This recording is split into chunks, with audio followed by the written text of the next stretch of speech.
uma nota ainda sobre estas questões das freguesias. Isto vai exigir trabalho, muito trabalho nosso e do Sindicato do Município. Rapidamente temos que começar a ver como é que acompanhamos este processo, porque para além daquilo que o Vítor aqui disse, e está correto e é importante, ainda há esta coisa extremamente estranha. Fazem uma lei que acaba com um conjunto de freguesias em Lisboa, que prevê transferências de responsabilidade, mas sempre e só quando o Presidente da Câmara quiser. Ou seja, este Presidente agora, imagine-se que quer transferir responsabilidades para as juntas. Com tudo o que o Vítor aqui disse, aceitem os trabalhadores ou não? Para o ano há eleições para as autarquias e imagine-se que o próximo já não quer transferir essas responsabilidades. Quer dizer que, na opinião deles, mesmo as juntas depois ou têm trabalhadores contratados a prazo que ficam ou não ficam, ou vai privatizar, como disse o Vítor. Nós sabemos que o que eles querem é privatizar estes serviços. Nós sabemos que as leis que vão tentar criar mecanismos de despedimento estão lá. Ainda ontem o Primeiro-Ministro fez alarde, inquirido pelos outros grupos parlamentares na Assembleia da República, foi forçado a confessar que estava à espera e a pedir fundos económicos europeus, porque queixava-se ele que, para além dos sacrifícios todos que já estão no Orçamento do Estado e que já estão em lei, eles acham que ainda precisam diminuir mais 4 mil milhões de euros no Orçamento do Estado. E então o que é que ele acha que precisa? De reorganizar o Estado, liquidar serviços sociais e despedir gente. E então ia buscar fundos à comunidade, não para desenvolver o país, não para criar emprego, mas para criar mais desemprego na administração pública. Como veem, os mecanismos para o desemprego, se nós permitirmos, vão estar. Mas nós, naturalmente, estamos aqui no momento alto da caravana, que termina amanhã. Tem amanhã as últimas duas iniciativas, mas consideramos que este era um momento importante.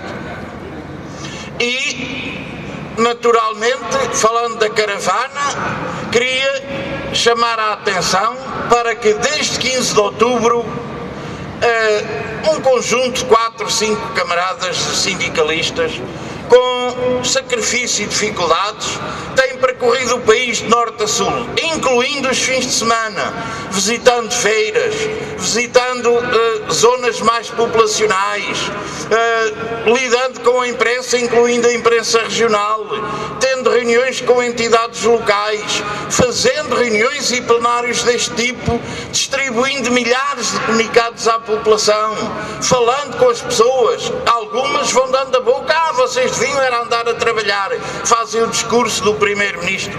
Não percebem que esta gente anda a trabalhar mais do que aquilo que lhes seria normal pedir, porque sacrificam a família, sacrificam o seu trabalho, sacrificam para que façam uma coisa que é indispensável. É que esta caravana, como já foi reafirmado, que é do protesto, é também da informação. Nós quisemos romper alguns dos muros do silêncio. Sabemos que não romperemos nunca todos, mas temos uma imprensa que é destes gatunos que querem governar o país, que é desta gente, são eles que decidem esta imprensa. Tal como nós, muitos destes jornalistas ou fazem o que eles mandam ou despedem-nos. E, portanto, eles controlam esta imprensa. Nós sabemos que é difícil, precisamos de chegar às pessoas. Todos os dias, hoje ainda de manhã, ouvi um comentador fascistoide, eu chamo-lhe daqui fascista, mentiroso aldrabão, chamado Camilo, não sei quantos, dizia na televisão esta coisa simples: isso o Governo está a pedir estes 4 milhões para reorganizar os serviços públicos. Reorganizar os serviços públicos. E a jornalista, ingenuamente ou não, dizia: então, mas isso é despedir trabalhadores da administração pública. Não, dizia ele, é reorganizar os serviços. Há serviços que não são necessários, a gente distingue-os. Então, mas isso não é despedir os trabalhadores? Não é isso que você está a afirmar? Não, as pessoas têm que perceber que não é isso.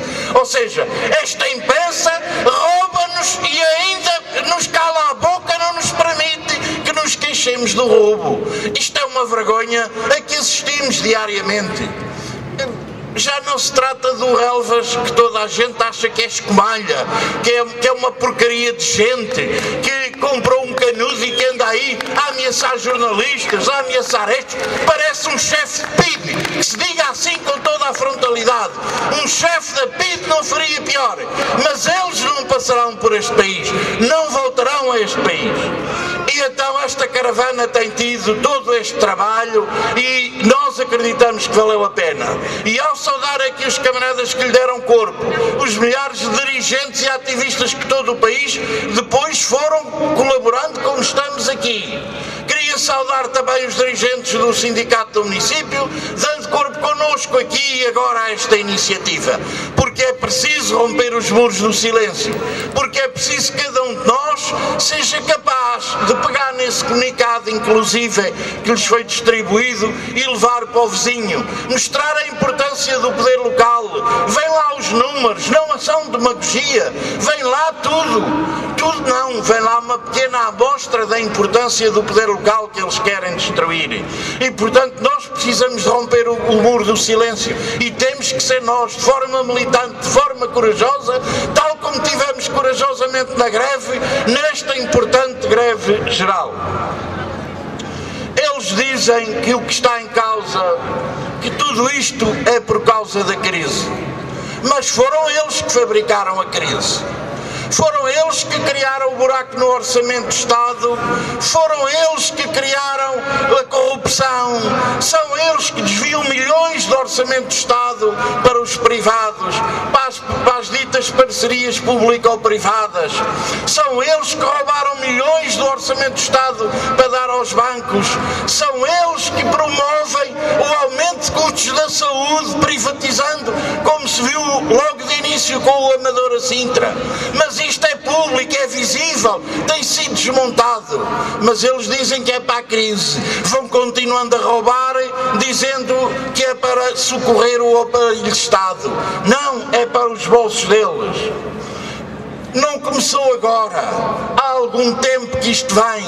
Era porque o Estado tinha gorduras, é porque éramos funcionários a mais, é porque éramos maus funcionários, é porque queríamos era ir ao café. São anos de politiquice que envolvem muita gente, muitos políticos, e que agudizou-se durante estes últimos anos. Porquê? Porque tivemos um governo do PS que foi uma vergonha, que criou, abriu as portas a toda esta política, que aprofundou esta política. Pela primeira vez a direita neste país achou que tinha condições para pôr em causa a democracia, os direitos do trabalho. E quem é que abriu essa porta? Quem é que pegou e fez uma nova alteração ao Código do Trabalho? Quem é que trouxe a corrupção para este país? O que é feito dos Magalhães? O que é feito do Fórum do Alcochete ou do Montijo? O que é feito desta corrupção sem fim? Naturalmente isto deu coragem a esta direita, e esta direita hoje pretende o quê? O regresso ao passado. O regresso ao passado. Muitos de nós não se lembram, mas alguns ainda se lembram. Com o 25 de Abril e a capacidade de luta dos trabalhadores, foi atingida uma primeira conquista indispensável, que foi o salário mínimo nacional. O salário mínimo nacional, camaradas, levou a que a maior parte dos trabalhadores, ao tempo existentes na administração local, duplicassem o seu salário. É bom que a gente perceba a importância da luta dos trabalhadores e que isso está na nossa mão. Hoje o que é que eles querem? É retornar a esse tempo em que os trabalhadores não tinham vínculo, eram sazonais, em que um emprego no município era um favor dos fascistas. Eles têm saudades desse tempo e veja-se como procuram justificar as ações da polícia. Eu não estive lá há a atirar pedras. Acho que algumas pessoas não perceberam que a luta importante era a greve e não escondê-la atrás de uns acontecimentos de vão de escada. Mas a intervenção da polícia é inqualificável. Eles assistiram à preparação, eles ficaram ali parados a levar umas pedrinhas à espera de justificar e de dizer que persigam os trabalhadores. Mas que fiquem cientes, os trabalhadores vão à luta, não se envolvem em provocações, mas são firmes, não recuarão perante nada. E essa é a coragem com que eles não contavam nem contam. Tentam destruir-nos os salários. Oh, camaradas, não somos nós que dizemos, mas o próprio Correio da Manhã trazia aí, vocês quase todos viram, nós ainda estamos a corrigir porque queremos ter um documento correto na rua, mas trazia e falava em 30% de aumento para os impostos.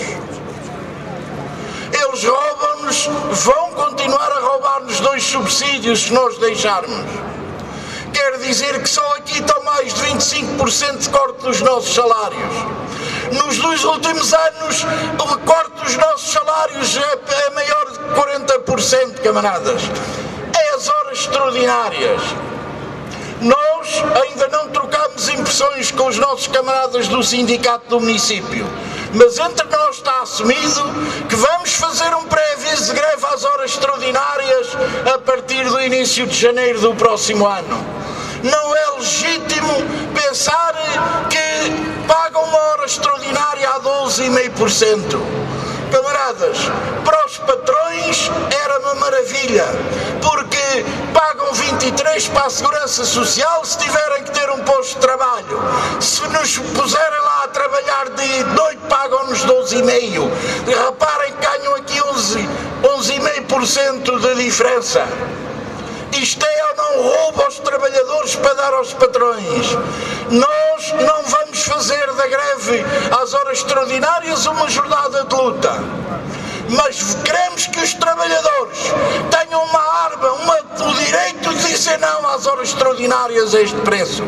Se não quiserem fazer as horas extraordinárias a este preço, queremos que eles saibam que estão legalmente dispensados de as fazerem, porque isto é um atentado à dignidade dos trabalhadores, camaradas. É um assalto sem nome. As alterações dos horários de trabalho por todo o lado, é bom que nós nos recordemos. Há gente no nosso país que deu a vida em defesa da jornada de 8 horas. Há gente que foi assassinada nos protestos. Toda a gente conhece a Catarina Eufémia. Foi num protesto da jornada das 8 horas que foi assassinada. As mulheres de Chicago ficaram na história pela luta da redução para 12 horas de trabalho diário, e ficaram na história porque dezenas delas foram assassinadas. Não daremos de mão beijada os nossos horários de trabalho. Nós somos cidadãos que trabalhamos, temos direito à vida organizada, direito à saúde e segurança, direito a uma vida digna, à cultura, à educação e à saúde. É preciso que eles percebam que lutaremos por esses direitos. Camaradas, e só há um caminho para esta luta. É um caminho que é difícil. Ninguém nos paga o dia de greve que fizemos. Ninguém nos paga as despesas que os nossos sindicatos tiveram para fazer este dia de greve.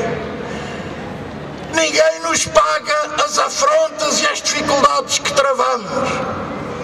Mas sabemos que somos nós que fazemos o futuro. Somos nós que temos que fazer andar a roda do futuro, interagindo com os colegas de trabalho, mesmo alguns que ainda não perceberam que o que eles queriam era escravos e andam por aí sempre dispostos a baixar as costas para que alguém cavalgue. Mas temos que lhes mostrar que o trabalho tem que ter dignidade, que somos nós que produzimos a riqueza, que temos direito a uma parte importante dela. E esta luta tem já no próximo dia 27 uma grande expressão.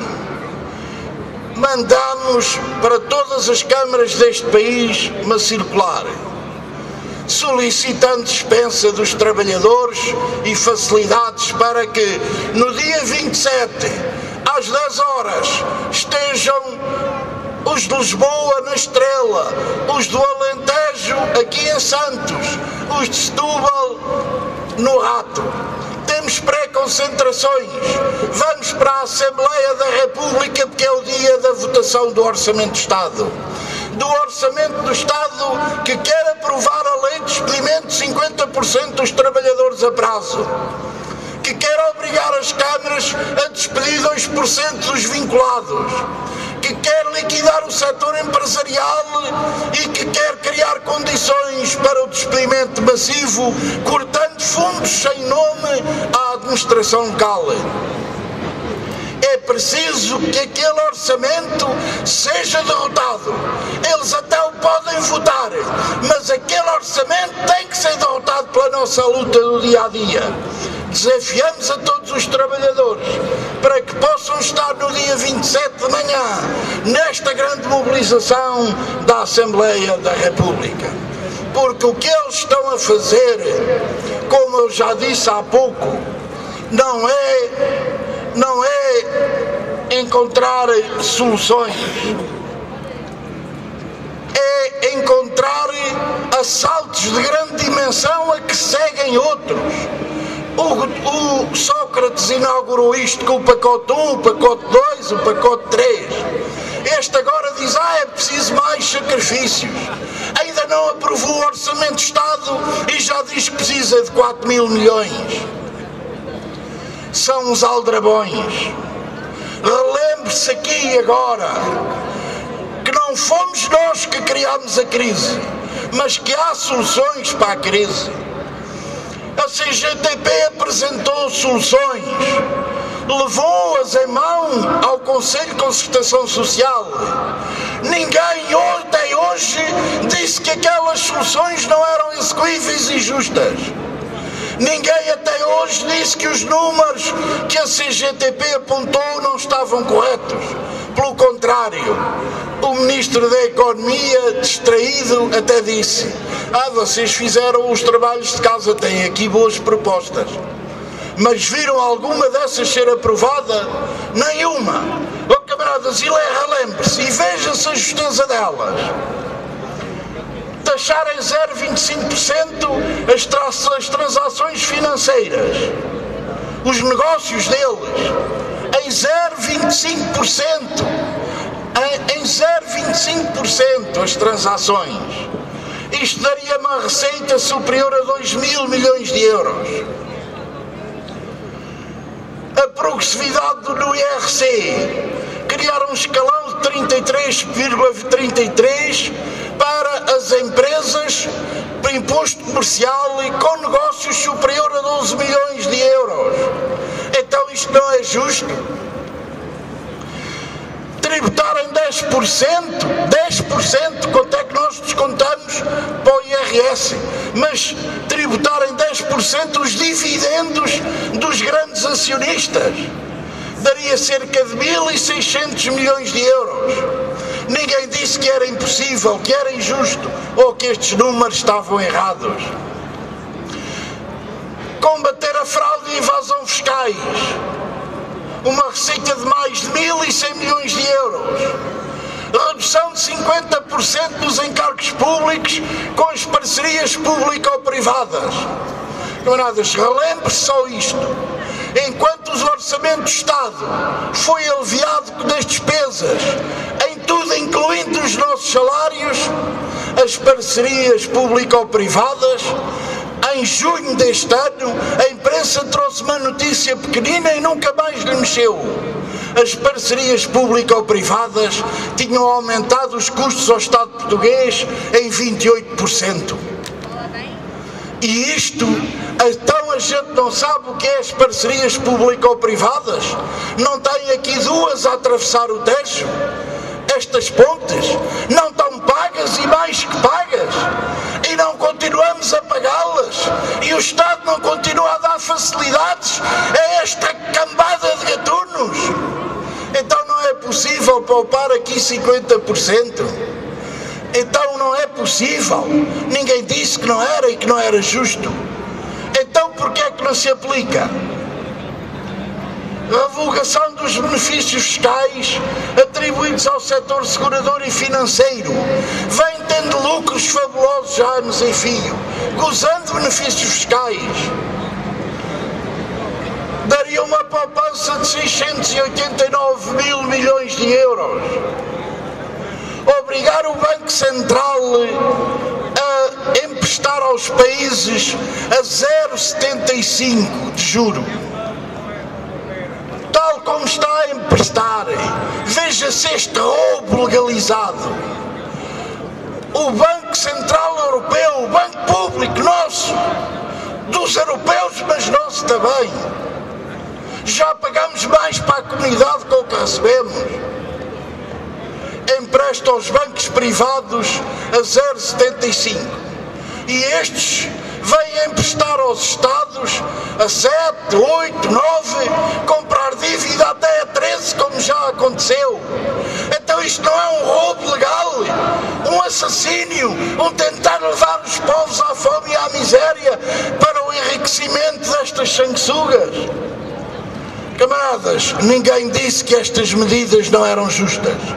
Então só nos resta um caminho. Se elas são justas, é preciso criar alternativa.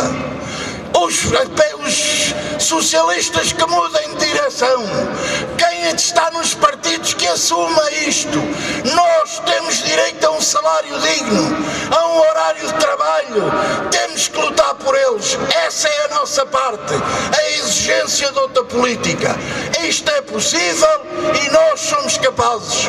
Vivam os trabalhadores, viva a luta dos trabalhadores em defesa de uma vida digna, em defesa dos nossos direitos. Muito obrigado.